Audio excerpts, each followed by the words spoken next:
ಸ್ಯಾಂಡಲ್ವುಡ್ನಲ್ಲಿ fans war ಮಧ್ಯೆ double ಸಿನಿಮಾಗೆ piracy ಕಾಟ ಶುರುವಾಗಿದೆ. ಈವರೆಗೂ 10,500ಕ್ಕೂ ಹೆಚ್ಚು ಲಿಂಕ್ಗಳು ಡಿಲೀಟ್ ಮಾಡಲಾಗಿದೆ. ಥಿಯೇಟರ್ನಲ್ಲಿ ಸಿನಿಮಾ ನೋಡಿ ಅಂತ ಡಬಲ್ ಚಿತ್ರತಂಡ ಸಾಮಾಜಿಕ ಜಾಲತಾಣಗಳಲ್ಲಿ ಪೋಸ್ಟ್ ಹಾಕಿದೆ. ಸ್ಯಾಂಡಲ್ವುಡ್ನಲ್ಲಿ ಸ್ಟಾರ್ ವಾರ್ ಜೋರಾಗಿದೆ. ಯುದ್ಧಕ್ಕೆ ನಾವು ರೆಡಿ ಎಂಬ ನಟ ಸುದೀಪ್ ಹೇಳಿಕೆ ವಿರುದ್ಧ ದರ್ಶನ್ ಫ್ಯಾನ್ಸ್ ಕೂಡ ತೊಡೆತಟ್ಟಿದ್ದಾರೆ. ನೀವೇ ಯುದ್ಧಕ್ಕೆ ಕರೆದ್ರೆ ಬರದೇ ಇರ್ತೀವಾ ಅಂತ ವಿಜಯಲಕ್ಷ್ಮಿ ಫೋಟೋ ಹಾಕಿ ಅಭಿಮಾನಿಗಳು ಕೌಂಟರ್ ಕೊಟ್ಟಿದ್ದಾರೆ. ನಟ ದರ್ಶನ್ ಆಪ್ತ ನಟ ಧನ್ವೀರ್ ಸೋಷಿಯಲ್ ಮೀಡಿಯಾದಲ್ಲಿ ಹಾಕಿರುವಂತಹ ಪೋಸ್ಟ್ ಫ್ಯಾನ್ಸ್ ವಾರ್ಗೆ ಮತ್ತಷ್ಟು ತುಪ್ಪ ಸುರಿದಂತಾಗಿದೆ. ಕಾಡಲ್ಲಿ ಎಲ್ಲಾ ಪ್ರಾಣಿಗಳಿರುತ್ತೆ, ಆದರೆ ಸಿಂಹನೇ ರಾಜ ಅಂತ ಪೋಸ್ಟ್ ಹಾಕಿದ್ದಾರೆ. ಕಿಚ್ಚ ಸುದೀಪ್ ಮ್ಯಾನೇಜರ್ ಚಕ್ರವರ್ತಿ ಚಂದ್ರಚೂಡ್ ಸಾಮಾಜಿಕ ಜಾಲತಾಣದಲ್ಲಿ ಲೈವ್ ಬಂದಿದ್ದಾರೆ. ಸದ್ಯ ಕಿಚ್ಚನ ಯುದ್ಧದ ಮಾತಿಗೆ ಸ್ಪಷ್ಟನೆ ಕೊಡುವಂತ ಕೆಲಸ ಮಾಡಿದ್ದಾರೆ. ಗದಗ ನಗರದಲ್ಲಿರುವಂತಹ ಶಾಂತಿ ಚಿತ್ರಮಂದಿರದಲ್ಲಿ ಬೆಂಕಿ ಅವಘಡ ಸಂಭವಿಸಿದೆ. ಬೆಂಕಿಯ ಕೆನ್ನಾಲಿಗೆಗೆ ಕುರ್ಚಿ, ಸ್ಪೀಕರ್, ಪಿಒಪಿ ಸೇರಿದಂತೆ ಪೀಠೋಪಕರಣಗಳು ಭಸ್ಮವಾಗಿದೆ. ಸ್ಥಳಕ್ಕಾಗಮಿಸಿದ ಅಗ್ನಿಶಾಮಕ ಸಿಬ್ಬಂದಿ ಬೆಂಕಿ ನಂದಿಸಿದ್ದಾರೆ. ಅನಾಹುತದಿಂದ ಲಕ್ಷಾಂತರ ರೂಪಾಯಿ ನಷ್ಟ ಉಂಟಾಗಿದೆ. ಘಟನೆಗೆ ನಿಖರ ಕಾರಣ ತಿಳಿದು ಬಂದಿಲ್ಲ. ಹಾಸನ ಜಿಲ್ಲೆಯ ಆಲೂರು ತಾಲೂಕು ಕಚೇರಿಗೆ ಬಾಂಬ್ ಬೆದರಿಕೆ ಮೇಲ್ ಬಂದಿದೆ. ಅನಾಮಧೇಯನಿಂದ ಕಚೇರಿಗೆ ಬಾಂಬ್ ಇಟ್ಟಿರುವುದಾಗಿ ಮೇಲ್ ಬಂದಿದೆ. ಸಿಬ್ಬಂದಿ ಇಮೇಲ್ ನೋಡುತ್ತಲೇ ತಹಶೀಲ್ದಾರ್ ಮಲ್ಲಿಕಾರ್ಜುನ್ಗೆ ಮಾಹಿತಿ ನೀಡಿದ್ದಾರೆ. ಸ್ಥಳಕ್ಕಾಗಮಿಸಿದ ಬಾಂಬ್ ನಿಷ್ಕ್ರಿಯ ದಳ, ಶ್ವಾನದಳ, ಪೊಲೀಸ್ ಅಧಿಕಾರಿಗಳು ಪರಿಶೀಲನೆ ಮಾಡುತ್ತಿದ್ದಾರೆ. ಹುಬ್ಬಳ್ಳಿಯಲ್ಲಿ ತಂದೆಯಿಂದಲೇ ಗರ್ಭಿಣಿ ಮಗಳ ಮರ್ಯಾದಾ ಹತ್ಯೆ ಪ್ರಕರಣ ಸಂಬಂಧ ಮೂವರನ್ನ ಬಂಧಿಸಲಾಗಿದೆ. ಹತ್ಯೆಯಾದಂಥ ಯುವತಿ ತಂದೆ ಪ್ರಕಾಶ್ ಗೌಡ ಪಾಟೀಲ್, ಈರನಗೌಡ ಹಾಗೂ ಅರುಣ್ ಎಂಬುವರನ್ನ ದಸ್ತಗಿರಿ ಮಾಡಲಾಗಿದೆ. ಅನ್ಯಜಾತಿ ಯುವಕರನ್ನ ಮದುವೆಯಾಗಿದ್ದಕ್ಕೆ ಗರ್ಭಿಣಿ ಮಗಳನ್ನ ಪ್ರಕಾಶ್ ಗೌಡ ಹತ್ಯೆಗೈದಿದ್ರು. ಬೆಂಗಳೂರಿನಲ್ಲಿ ರೌಡಿ ಶೀಟರ್ ಬೆಕ್ಲು ಶಿವಕೊಲೆ ಪ್ರಕರಣ ಆರೋಪಿಯಾಗಿರುವಂತಹ ಬಿಜೆಪಿ ಶಾಸಕ ಭೈರತಿ ಬಸವರಾಜ್ ಜಾಮೀನು ಭವಿಷ್ಯ ಇಂದು ನಿರ್ಧಾರ ಆಗಲಿದೆ. ಜನಪ್ರತಿನಿಧಿಗಳ ವಿಶೇಷ ಕೋರ್ಟ್ನಲ್ಲಿ ನಿರೀಕ್ಷಣಾ ಜಾಮೀನು ಅರ್ಜಿ ವಿಚಾರಣೆ ನಡೆಯಲಿದೆ. ಜಾಮೀನು ಸಿಗದಿದ್ದರೆ ಭೈರತಿ ಬಸವರಾಜು ಶರಣಾಗುವುದು ಅನಿವಾರ್ಯ ಆಗಿದೆ. ಬೆಕ್ಲು ಶಿವ ಕೊಲೆ ಪ್ರಕರಣದಲ್ಲಿ ಇಂದು ಚಾರ್ಜ್ ಶೀಟ್ ಸಲ್ಲಿಕೆಯಾಗಲಿದೆ. ಕೋರ್ಟ್ಗೆ ಸಿಐಡಿ ಪೊಲೀಸರು ಆರೋಪ ಪಟ್ಟಿ ಸಲ್ಲಿಸಿದ್ದಾರೆ. ಇನ್ನು ಕೋಕಾ ಕಾಯ್ದೆ ಅನ್ವಯಿಸಿರುವುದರಿಂದ ಹೈಕೋರ್ಟ್ ರದ್ದುಪಡಿಸಿದ ಹಿನ್ನೆಲೆಯಲ್ಲಿ ಸಿಐಡಿ ಪೊಲೀಸರು ಚಾರ್ಜ್ ಶೀಟ್ ಸಲ್ಲಿಸಬೇಕಾಗಿದೆ.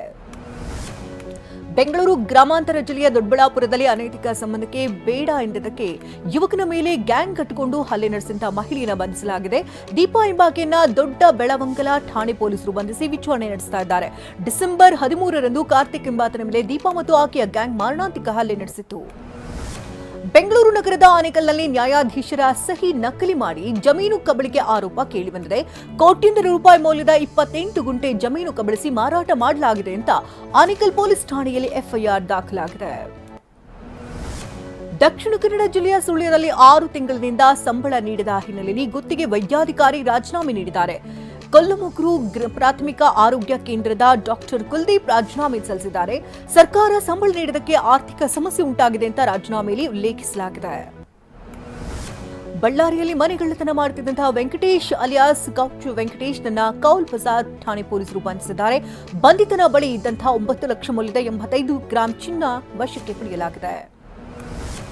ಬೆಂಗಳೂರು ದಕ್ಷಿಣ ಜಿಲ್ಲೆಯ ಹಾರೋಹಳ್ಳಿ ಠಾಣೆ ಪೊಲೀಸರು 2 ಮನೆಗಳ್ಳರನ್ನ ಹೆಡೆಮುರಿ ಕಟ್ಟಿದ್ದಾರೆ. ಬೆಂಗಳೂರು ಮೂಲದ ಮಂಜುನಾಥ್ ರಿಯಾಸ್ ಪಾಷನನ್ನ ಬಂಧಿಸಿದ್ದಾರೆ. 20 ಲಕ್ಷ ರೂಪಾಯಿ ಮೌಲ್ಯದ ಚಿನ್ನ, ನಗದು ಹಾಗೆ ಒಂದು ಆಟೋ, ಒಂದು ಬೈಕ್ ಅನ್ನು ಜಪ್ತಿ ಮಾಡಲಾಗಿದೆ. ಚಾಮರಾಜನಗರ ಜಿಲ್ಲೆಯ ಗುಂಡ್ಲುಪೇಟೆ ಜನರ ನಿದ್ದೆಗೆಡಿಸಿದಂತಹ ಹುಲಿಯನ್ನ ಸೆರೆ ಹಿಡಿಯಲಾಗಿದೆ. ಬರಗಿ ಗ್ರಾಮದ ಬಾಳೆ ತೋಟದಲ್ಲಿ ಪ್ರತ್ಯಕ್ಷವಾಗಿದ್ದಂತಹ ಹುಲಿಯನ್ನ ಅರವಳಿಕೆ ಮದ್ದು ನೀಡಿ ಹಿಡಿಯಲಾಗಿದೆ. ಚಾಮರಾಜನಗರದಲ್ಲಿ ಅರಣ್ಯ ಇಲಾಖೆ ಸಿಬ್ಬಂದಿ ಅಸಹಾಯಕತೆಯನ್ನು ತೋಡಿಕೊಂಡಿದ್ದಾರೆ. ಜಿಲ್ಲೆಯಲ್ಲಿ ಕೇವಲ 2 ಪಶು ವೈದ್ಯರು ಮಾತ್ರ ಇದ್ದಾರೆ. ಹೀಗಾಗಿ ಹುಲಿ ಸೆರೆ ಹಿಡಿಯೋಕೆ ಕಷ್ಟ ಅಂತ ಅಳಲು ತೋಡಿಕೊಂಡಿದ್ದಾರೆ. ಮೈಸೂರಿನ ಮೈಲಾರಿ ಹೋಟೆಲ್ನಲ್ಲಿ ಸಿಎಂ ಬ್ರೇಕ್ಫಾಸ್ಟ್ ಸವಿದಿದ್ದಾರೆ. ದೋಸೆ, ಇಡ್ಲಿ ಸೇವಿಸಿದ್ದಾರೆ. ಮೈಸೂರಿಗೆ ಹೋದಾಗಲೆಲ್ಲ ಸಿಎಂ ಸಿದ್ದರಾಮಯ್ಯ ಅಗ್ರಹಾರ ಬಡಾವಣೆಯಲ್ಲಿ ಮೈಲಾರಿ ಹೋಟೆಲ್ನಲ್ಲಿ ಉಪಹಾರ ಸೇವಿಸುತ್ತಾರೆ. ದೆಹಲಿಯಲ್ಲಿ ಏರ್ ಇಂಡಿಯಾ ವಿಮಾನ ತುರ್ತು ಭೂಸ್ಪರ್ಶ ಆಗಿದೆ. ದೆಹಲಿಯಿಂದ ಮುಂಬೈಗೆ ತೆರಳುತ್ತಾ ಇದ್ದಂತಹ ಏರ್ ಇಂಡಿಯಾ ವಿಮಾನದ ಎಂಜಿನ್ ಆಯಿಲ್ ಒತ್ತಡ ಶೂನ್ಯಕ್ಕೆ ಇಳಿದಿದ್ದರಿಂದಾಗಿ ವಿಮಾನ ವಾಪಸ್ಸಾಗಿದೆ. ಭಾರತ ಒಂದು ಹಿಂದೂ ರಾಷ್ಟ್ರವಾಗಿದ್ದು ಸಂವಿಧಾನದ ಅನುಮತಿ ಅಗತ್ಯವಿಲ್ಲ ಅಂತ ಆರ್ಎಸ್ಎಸ್ ಮುಖ್ಯಸ್ಥ ಮೋಹನ್ ಭಾಗವತ್ ಹೇಳಿದ್ದಾರೆ. ಪೂರ್ವದಲ್ಲಿ ಸೂರ್ಯ ಹುಟ್ಟುತ್ತಾನೆ, ಯಾವಾಗ್ನಿಂದಿದ್ದಾನೆ ಅಂತ ನಮಗೆ ಗೊತ್ತಿಲ್ಲ. ಹಾಗೆ ಹಿಂದೂ ರಾಷ್ಟ್ರಕ್ಕೆ ಸಂವಿಧಾನದ ಅಪ್ಪಣೆ ಬೇಕಾ ಅಂತ ಪ್ರಶ್ನಿಸಿದ್ದಾರೆ. ಮನ್ರೇಗಾ ನೆಲಸಮ ಮಾಡುವ ಮೂಲಕ ಉದ್ಯೋಗ ಹಕ್ಕುಗಳನ್ನು ಕೇಂದ್ರ ಸರ್ಕಾರ ನಾಶ ಮಾಡಿದೆ ಅಂತ ಕಾಂಗ್ರೆಸ್ ಸಂಸದೀಯ ಮಂಡಳಿ ಅಧ್ಯಕ್ಷೆ ಸೋನಿಯಾ ಗಾಂಧಿ ಕಿಡಿಕಾರಿದ್ದಾರೆ. ಜಿ ಯೋಜನೆಯಿಂದಾಗಿ ಗ್ರಾಮೀಣ ಭಾರತದ ಮೇಲೆ ಪರಿಣಾಮ ಬೀರಲಿದೆ ಅಂತ ಟೀಕೆ ಮಾಡಿದ್ದಾರೆ. ದೆಹಲಿ ಹಾಗೂ ಎನ್ಸಿಆರ್ ಗ್ಯಾಸ್ ಚೇಂಬರ್ ಆಗಿ ಬದಲಾಗಿದೆ. ವಾಯು ಗುಣಮಟ್ಟ ಸೂಚ್ಯಂಕ 442ಕ್ಕೆ ತಲುಪಿದೆ.